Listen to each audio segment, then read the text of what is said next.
Bonjour tout le monde, alors dans cette vidéo je vais vous montrer comment on peut organiser une mind map pour être davantage créatif. Je sais qu'il n'est pas toujours évident d'être créatif et c'est pour ça que je vous conseille d'être organisé, de mettre sur papier vos idées, vos objectifs, etc. et les rassembler entre eux et vous allez voir qu'au fur et à mesure que vous allez développer vos idées, vos tâches à faire, etc., vous allez développer davantage des sous-tâches si vous voulez. Donc la mind map, c'est tout simplement un graphique qui est spécial où on place toutes nos idées et à partir de là on décortique et on pose l'essentiel et puis en même temps ça nous permet aussi de mettre sur, on va dire sur papier et en visuel nos idées que nous avons dans la tête pour que ça soit beaucoup plus concret et beaucoup plus mémorable. C'est comme si on faisait un peu de ménage dans notre cerveau, sauf que là on va mettre ça sur du papier. Alors je vais utiliser le Fineliner de chez Action et je vais dessiner le thème principal, le sujet principal qui est comment être créatif. Alors à partir de là je vais créer deux sections. On peut en créer plus, mais bon, moi pour l'instant je vais en créer que deux et je vais les nommer. Ce sont pour moi les thèmes principaux. Ici pour moi je vais écrire le travail et le côté personnel. Alors, qu'est-ce que je dois faire pour être beaucoup plus créatif ou alors pour être créatif? Donc pour moi, il faut d'abord au niveau travail, c'est-à-dire artistiquement, il faudrait pour être créatif, la première des choses c'est se ressourcer. Donc je vais écrire des ressources. Excusez-moi si jamais je fais des fautes d'orthographe, ne m'en voulez pas. Ensuite, il faut se donner les possibilités. Donc je vais donner ça comme titre moyen. Les moyens. Alors, pour les ressources, on peut se ressourcer, c'est-à-dire aller faire des visites. Visites. Et dans les visites, nous avons une galerie d'art. En tout cas, c'est ce que je faisais quand j'étais jeune, plus jeune. Des musées et des expos. Je peux très bien après encadrer tout ça, mais je le ferai plus tard. Alors ensuite, dans les ressources, nous pouvons aussi voyager. Alors je vais faire une petite bulle qui est, en fait, c'est un thème, un sous-thème, etc. Ou alors une idée, et au fur et à mesure, je décortique. Donc voilà, ressources, j'ai voyage, je mets un S, pourquoi pas. Et dans les voyages, je pourrais faire des visites de monuments. Bah, ça, j'aurais très bien pu les mettre ici, c'est pas grave. Mais là, c'est dans les voyages, oui, pourquoi pas. Je pourrais avoir des photos, faire des photos. Photos, vidéos. Ok, je peux encore développer davantage. Dans les ressources toujours, nous avons se ressourcer sur le web. Et là, nous avons les sites d'artistes.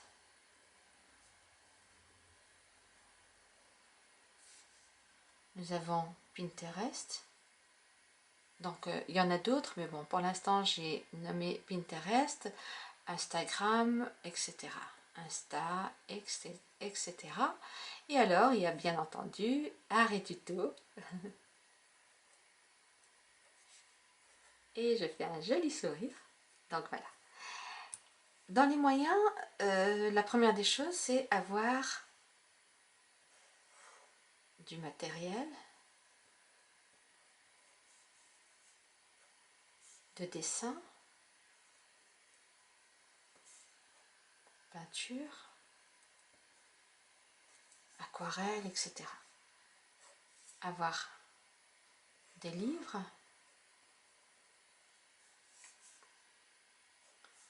livres d'art,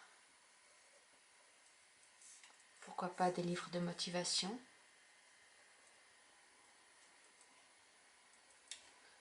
Alors,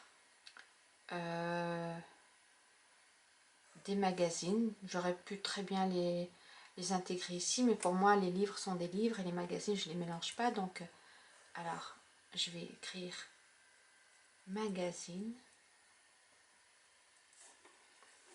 et puis du comment on appelle ça, du matériel plus encombrant comme des tables de travail, ou alors tout simplement table de travail,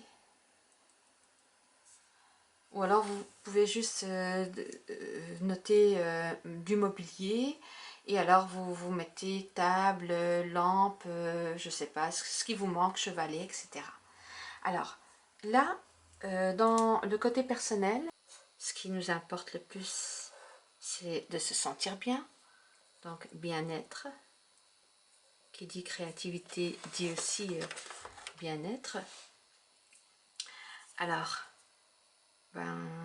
déjà, ne pas tout prendre au sérieux, ne pas, ou alors ne pas se prendre au sérieux. Les artistes sont connus pour être un peu fous. Alors ça c'est important, bien dormir. Ça c'est mon projet à moi, mais bon, chacun maintenant va le remplir en fonction de ses besoins.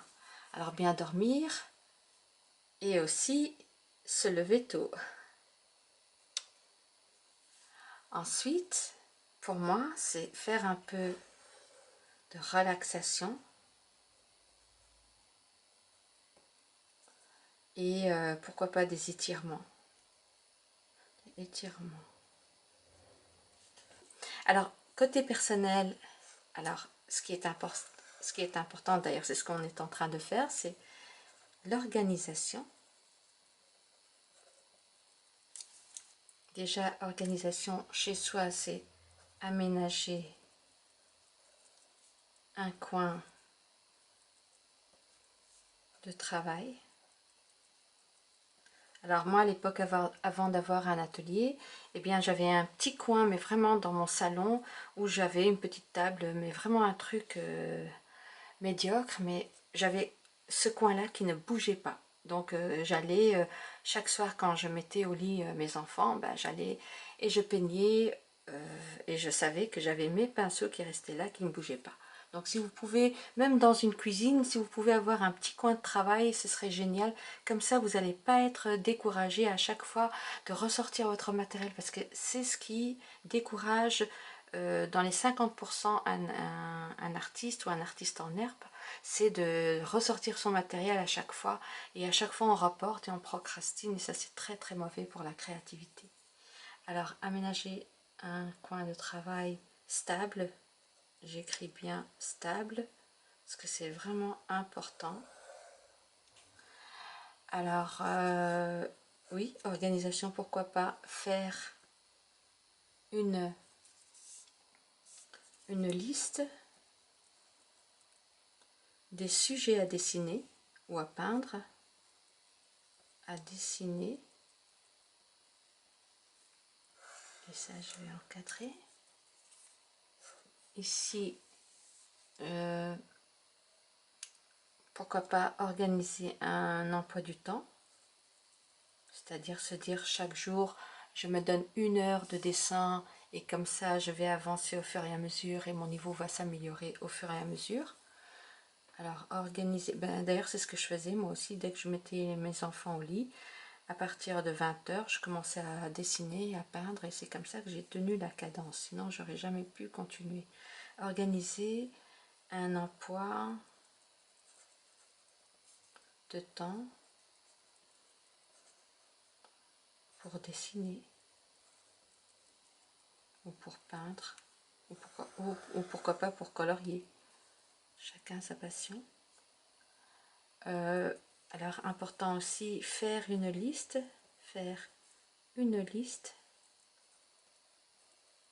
des sujets à dessiner.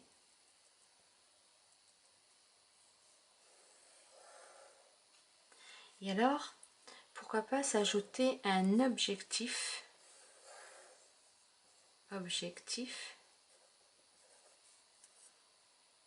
On pourrait aussi nommer but, oui, objectif. Bon. Alors ici, créer, inventer,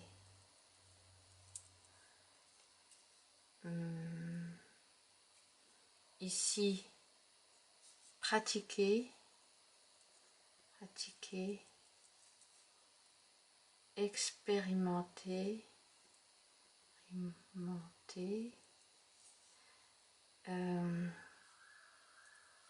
persévérer.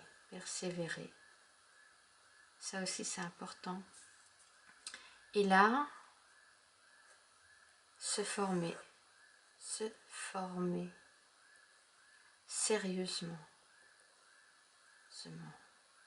Et ça, on pourrait très bien le lier au livre, etc. Donc, on peut après créer des connexions entre eux.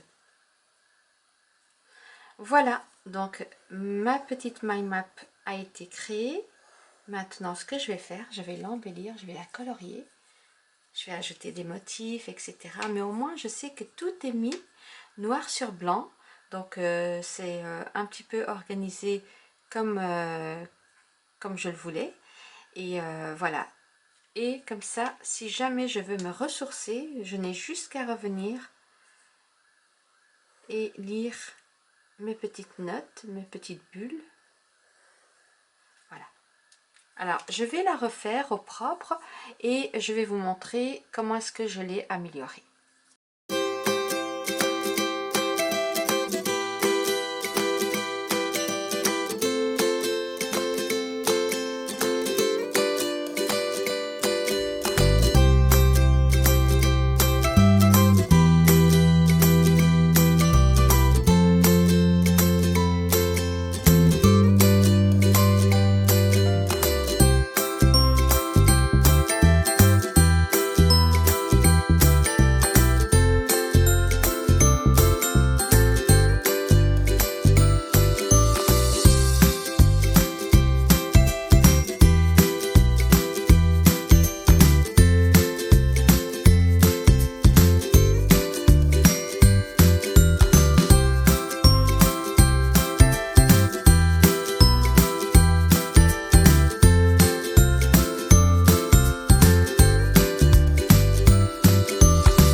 Voilà ce qu'il en est de ma mind map.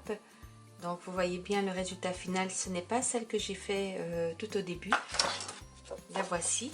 Et comme je la trouvais très chargée, je l'ai un petit peu réduite en incluant les sous-catégories dans une seule bulle, ce que j'ai fait ici. Mais je l'ai quand même décorée pour vous montrer ce que ça donne. Si jamais on laisse une mind map un peu chargée, j'avais pas fait attention, j'avais répété les mêmes sous-thèmes et voilà, c'est pour ça que je l'ai aussi réalisé une deuxième fois, je l'ai recommencé. Je trouvais que le thème principal ne sortait pas autant qu'ici et pour moi le plus important c'est de partir d'un thème et à partir de là on crée nos branches, nos sous-thèmes si vous voulez. Que ça ressemble à un arbre ou que ça ressemble à ça. L'essentiel c'est d'envoyer des branches ou des tiges, comme c'est à vous de les appeler comme vous voulez, mais de répartir chaque catégorie, chaque thème en sous-thème, et alors vous développez vos idées en essayant de rester dans le résumé, on va dire, hein, parce que bon, on va pas écrire tout un texte, on va juste donner des petits sous-titres pour bien structurer nos idées et savoir où c'est qu'on doit y aller. Alors moi j'ai divisé cette mind map en deux thèmes qui sont pour moi les plus importants, principaux. C'est le côté professionnel, le travail, et le côté personnel. Alors je trouvais que du côté personnel, il y avait des choses à faire, le bien-être, s'occuper de soi, etc. Et puis aussi l'organisation. Et puis il y a aussi le côté professionnel, pas forcément professionnel dans le bon sens du terme, mais ce qui va m'aider professionnellement à bien stimuler ma créativité. On peut dire que voilà, tout ce qui pourrait stimuler et conserver ou alors développer ma créativité, et donc j'ai un petit peu développé les idées qui pourraient m'aider à continuer à être créatif ou alors à être créatif si c'est votre cas et que vous commencez dans la matière. Et alors vous pouvez toujours ajouter une bulle qui est en rapport ou alors qui soit en parallèle avec le thème principal, qui est votre objectif ou alors conclusion, et là à ce moment-là vous mettez quels sont vos souhaits par exemple. Donc voilà, concernant les motifs, j'ai fait des motifs simples. J'ai pas voulu faire des dessins pour ne pas vous compliquer la tâche, ou sinon vous allez vous dire que c'est pas pour vous, surtout pour ceux qui débutent. Donc pour ne pas vous décourager, j'ai vraiment utilisé des motifs très très simples qui sont à la portée de tous, donc des points, des traits, etc. Je pense que c'est pas si compliqué à faire. Et alors concernant le matériel que j'ai utilisé, eh bien ce sont des feutres ici, etc. Et ce sont aussi des stylos gel. Et alors je vais vous montrer lesquels. Ce sont les stylos gel de chez Lidl, les United Office. Je trouve vraiment qu'ils sont géniaux. D'ailleurs, je vais vous faire un article là-dessus bientôt parce que ils valent vraiment le coup. Et alors, j'ai utilisé aussi les twin markers, les feutres à alcool de chez Action, que je trouve aussi excellents. En tout cas, bon, excellent, j'exagère un petit peu, mais vraiment, ils valent aussi un article, et c'est ce que je vais vous faire bientôt. Donc sur ce, je vous encourage à faire vous aussi de bien structurer une mind map pour savoir un petit peu où vous allez, ou alors si vous avez plein d'idées en tête, et bien faites tout simplement une carte mentale, et ça va vraiment vous aider, ça va stimuler votre créativité au quotidien, parce que vous allez ranger voilà, en thème, sous-thème, etc., dans un schéma, vos idées, en un graphique qui sera vivant, coloré, attractif et agréable à voir, et surtout à mémoriser. Donc voilà, si vous aimez cette vidéo, faites-moi un petit pouce bleu, ça me fera toujours plaisir pour continuer à vous apporter d'autres articles intéressants et pour booster, vous encourager à aller de l'avant et à vous améliorer dans ce domaine qui est vraiment formidable. Si vous n'êtes pas abonné à ma chaîne, eh bien je vous encourage aussi à vous abonner, parce que je ne suis malheureusement pas régulière, mais bon, vous savez, c'est pas toujours évident de tout faire en même temps. Donc voilà, je vous encourage vraiment à faire une carte graphique, oui, voilà, une carte mentale, une mind map, et surtout à faire ce que vous aimez. Sur ce, je vous dis à bientôt pour une prochaine vidéo.